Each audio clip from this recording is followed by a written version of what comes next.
इस वक्त हमारे साथ जो शख्स दिख रहे हैं आपको बता दें कि ये हैं प्रदीप त्रिपाठी जी। इनकी परिचय जो है इतनी साधारण नहीं है जितना साधारण तरीके से हमने इनका नाम लिया। बता दें कि गोपालगंज जिला के जिला सचिव हैं जनसुराज पार्टी के।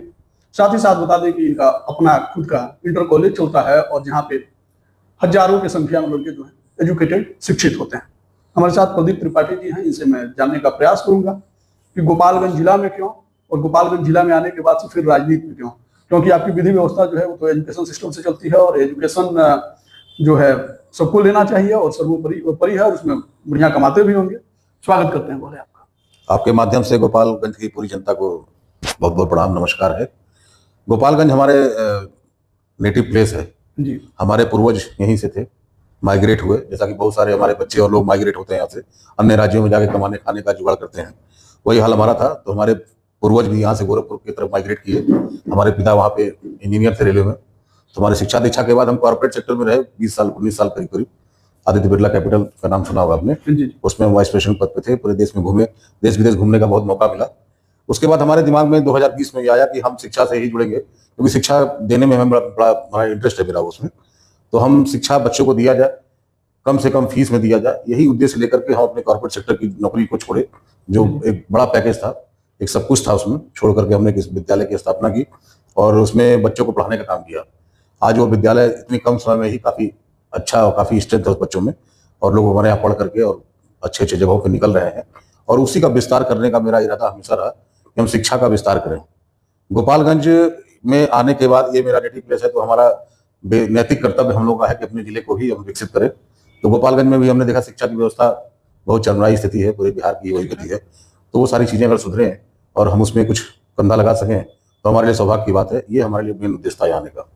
अच्छा त्रिपाठी जी को बात बताइए, जैसे कि आपने बताया कि कमाने खाने और रोजी रोजगार की तलाश में जो है हम लोगों ने गोपालगंज यानी कि बिहार को छोड़कर उत्तर प्रदेश की तरफ रुख किया। बिल्कुल। क्या उस वक्त ऐसी स्थिति अपने बिहार में नहीं थी कि यहाँ पे रोजगार लोगों को मिल पाए या फिर यहाँ पे रहकर अपनी विधि व्यवस्था को बढ़ाया जा सके? हालांकि आपके पिताजी तो गवर्नमेंट जॉब में थे, तो पिताजी का तो जाना लाजमी था, पूरा परिवार का यहाँ से पलायन कर जाना कुछ ज्यादा नहीं खटकता है? नहीं, बिल्कुल खटकता है। ये बातें, ये 10 चीज तो हम लोग हमेशा भुगतते थे। बिहारी होने का जो एक कष्ट था, जहाँ भी हम रहे कॉर्पोरेट में, जब लोग बिहारी सुनते थे, बिहारी मतलब गाली एक तरह से होता था। अच्छा कपड़ा पहने तो भी अरे बिहारी एक अच्छा कपड़ा पहनता। तो वो सारी चीजें हम लोग देख चुके हैं, हम लोग भुगते हुए उससे। इसका कष्ट हम लोग को था बिहारी होने का। पूर्वज हमारे बताते हैं जो यहाँ से माइग्रेट हुए थे, उस समय उनके पास शायद यहाँ स्थिति अच्छी नहीं थी कमाने खाने रोजगार की, तो वहाँ पे रोजगार ढूंढने के लिए, और ऐसा हमारे पूर्वज ही नहीं, यहाँ बिहार के लाखों बच्चे जो है आज के समय में हर देशों प्रदेशों में जाकर के मजदूरी कर रहे हैं। उनके लिए अगर यहाँ व्यवस्था होती तो वहाँ से क्यों जाते वो?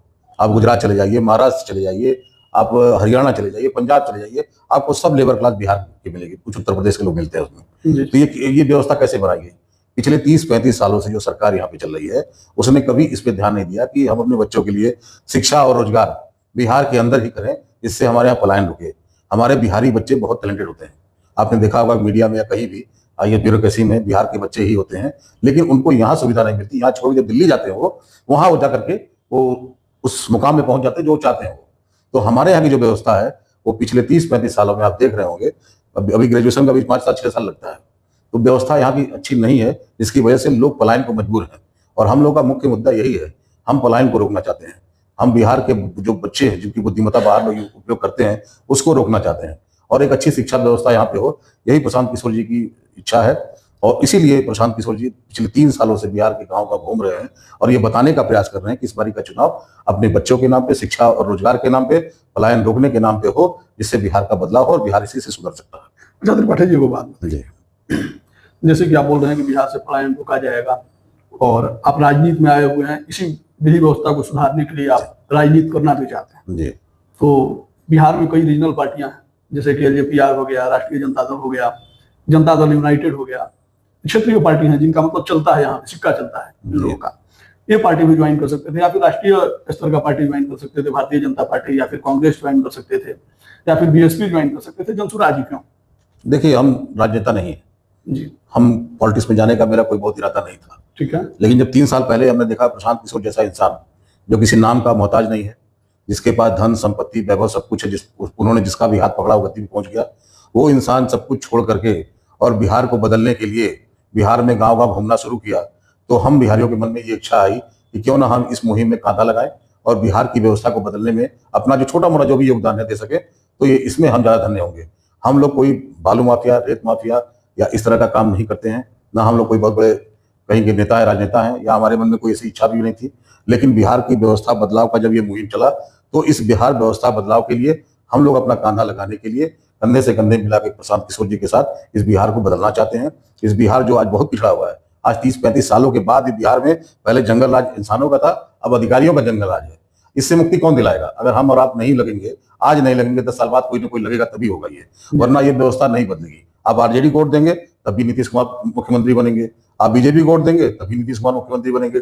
व्यवस्था जैसी है वैसे ही रहेगी। अब बताइए ना, कौन सा विधायक सांसद यहाँ का सड़क पे आपको दिखता है? कुछ काम करते हुए कभी दिखता कोई? हमें तो नहीं दिखता। सड़क पे दिखेंगे, बिल्कुल दिखेंगे। इसीलिए हम लोग कोई, हमने कहा ना, हम लोग कोई मंत्री नेता बनने नहीं आए हैं, हम लोग जनसेवक हैं और जनसेवा के लिए ही, बिहार के बदलाव के लिए आए। यहाँ पे बिहार बदले और बिहार जो है अग्रणी 10 राज्यों में शामिल होगा, उस दिन हम लोग को लगेगा हम लोगों ने कुछ किया यहाँ पे। चुनाव जीतने के बाद गोरखपुर चले जाएंगे या फिर गोपालगंज का जो प्रेम आपके दिल में उमड़ रहा रहेगा? गोपालगंज तो मेरे दिल में शुरू से था, बचपन से जब हमारे पिताजी इसके बारे में बताते थे, तो हम लोग हमेशा, मतलब जैसे ना होता है कि अपनी माँ जहाँ पे होती है, आदमी ढूंढ के जाता है उसको। गोपालगंज हमारे लिए एक माँ के समान है और इस गोपालगंज का जो विकास मैं चाहता हूँ, अब आपको एक एग्जाम्पल देते हैं। गोपालगंज से कितने मुख्यमंत्री हुए? तीन मुख्यमंत्री जिस जिले ने दिया हो, जिस पावन धरती ने दिया हो, उसका ये दुर्गति आप देख रहे हैं। 3 मुख्यमंत्री होने के बाद गोपालगंज में कुछ नहीं हुआ। ये क्या राजशाही है? आप वोट लेकर के घर चले जाएंगे, अपना विकास करेंगे, राजशाही तो नहीं चलेगी ना। हम गोरखपुर में यहाँ बगल में गए, एक मुख्यमंत्री आया, तेरा गोरखपुर का शक्ल देखिए, आपके पटना से बेहतर कर दिया उसने। एक विजन होना चाहिए आपके अंदर, आप उस विजन के साथ आएंगे। अगर आप जनता के लिए काम करना चाहते हैं, उस विजन से आएंगे। 5 साल लगेगा इस गोपालगंज को एक अच्छा हाईटेक सिटी बनाने में। त्रिपाठी जी, आप तो गोरखपुर में रहते हैं ना, बढ़िया सिटी है, बढ़िया जिंदगी है, वहाँ पे जमीन जायदाद, घर वगैरह, सारी चीजें, बिजनेस वगैरह स्थापित कर लिया जी। फिर गोपालगंज जाने की क्या आवश्यकता? मैंने कहा ना, माँ, जहाँ माँ होती बच्चा वहीं रहता है। हम इसको अच्छा जगह बनाएंगे ना, इसको अच्छा बनाएंगे, बिल्कुल अच्छा बनाने आए हैं और अकेले अपने लेने पूरे गोपाल की जनता के साथ मिलकर बनाएंगे। गोपालगंज की जनता आप पे भरोसा कर सकती है? बिल्कुल भरोसा करेगी। हम गोपालगंज की जनता को कहना चाहते हैं, आप एक बार कंधे से कंधा मिलाइए। हम लोग इसी मुहिम में आए हैं कि गोपालगंज को बदलना है।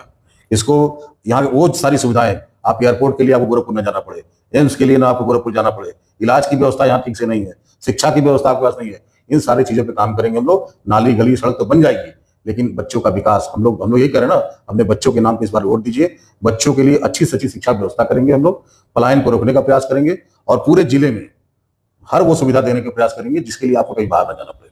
लाखों का पैकेज छोड़ के गोपालगंज के गलियों में घूम रहे हैं, धूल फांक रहे हैं, ठीक है, इसका रिजल्ट क्या होगा? गोपालगंज की जनता को कैसे विश्वास दिला पा रहे हैं कि त्रिपाठी अगर आएगा तो गोपालगंज का कायाकल्प हो जाएगा? देखिए, गोपालगंज की जनता को हम अपनी बातें बताने का प्रयास कर रहे हैं। जो 5 चीजें हमारा मिशन है, हमारी पार्टी का मिशन है, वो बताने का प्रयास कर रहे हैं। अगर ये 5 चीज में आप लोग वोट करेंगे तो वो निश्चित रूप से होगा और बिहार का तस्वीर तभी बदल पाएगा जब इस व्यवस्था को बदलिए। क्योंकि कहते हैं ना, आप बहुत सारी एक दवाई खा रहे हैं, आपको फायदा नहीं कर रहा है, ठीक है, तो कोई नई जब दवाई आई है, एक बार उसको टेस्ट करिए, देखिए नई दवा है, हो सकता है फायदा कर जाए वो। जब पुरानी दवा तो आपको फायदा नहीं कर रही, तो नई दवा आई है, उसको लीजिए। आप इस जन सुराज से जुड़िए। मैं जो गोपालगंज की जनता से यही कहना चाहता हूँ, आप इस जो मुहिम है जन सुराज की, ये जनता की मुहिम है। इसमें कोई राजनेता नहीं है, इसमें कोई पद के लिए नहीं आया है। जन सुराज मतलब होता है जनता का सुंदर राज। आप सारे लोग इस मुहिम से जुड़िए और इसके प्रशांत जी के हाथों को मजबूत करिए। निश्चित रूप से अगर हमारी सरकार बनती है तो आप देखिएगा, पहला काम तो हमारा यही है कि पलायन रोकेंगे। उन सारे बच्चे जो बाहर गए हों, जब इस बार छठ में आएंगे तो उनको यहाँ से जाने की जरूरत नहीं पड़ेगी। उनके रोटी रोजगार की सारी व्यवस्था करेंगे। एक साफ नीयत से, एक ईमानदार अच्छी सोच से एक नई व्यवस्था बनाने का प्रयास किया जा रहा है। लोग कहते थे ना ऑप्शन नहीं है, हम आरजेडी को दें या बीजेपी को दें या जेडीयू को दें, कोई ऑप्शन नहीं है। अब आपके पास ऑप्शन है जन सुराज का, और ये जन सुराज जनता का ही पार्टी है, आप लोगों की ही पार्टी है। अगर सब लोग कंधे से कंधा मिला करके इस मुहिम में जुड़ेंगे, निश्चित रूप से बिहार का बदलाव होगा। और जब बिहार का होगा तो गोपालगंज का बदलाव तो होना ही होना है। और गोपालगंज ने जो कुछ अब तक खोया है वो सारी चीजें गोपालगंज को मिलेंगी। इसके लिए गोपालगंज की जनता डिजर्व भी करती है। 3 मुख्यमंत्री देने के बाद आज इतनी दुर्गति गोपालगंज की है, देख करके जो है मन द्रवित होता है कि यहाँ राजशाही चली है। लोगों ने खाली वोट लेने का काम किया है, वोट लेकर के लोग अपने आप को बनाने का काम किया है। कभी जनता के बारे में कोई सोचता ही नहीं है यहाँ पे। अब देखिए ना, गोपालगंज देख करके एक तरह से बहुत भावनाएं अंदर से आती हैं कि इसका क्या किया है। तो हम लोग उसके लिए प्रतिबद्ध हैं और प्रयास कर रहे हैं। हम गोपालगंज जनता से फिर भी कहेंगे, अगर आप लोग हम लोग पे विश्वास करेंगे तो निश्चित बदलाव दिखेगा यहाँ पे। आपको बता दें कि हमारे साथ प्रदीप त्रिपाठी जी थे, जो कि जनसुराज के जिला सचिव हैं और जनसुराज पार्टी से इस बार संभावित उम्मीदवार भी हैं गोपालगंज जिले के। इनके मन में गोपालगंज के प्रति काफी प्रेम है, गोपालगंज के प्रति काफी लगाव है। इनके साथ तमाम वार्तालाप पे आपका क्या कहना है, कमेंट सेक्शन में लिखिएगा। और अगली बार अगर इनसे मिले तो किन मुद्दों पर चर्चा किया जाए, मुद्दा भी लिखिएगा। और त्रिपाठी जी से और किस किस प्रकार के सवाल हो सकती हैं ये भी लिखिएगा। मिलेंगे तो अगली बार पूछ ही लेंगे। बहुत बहुत धन्यवाद। बहुत बहुत धन्यवाद।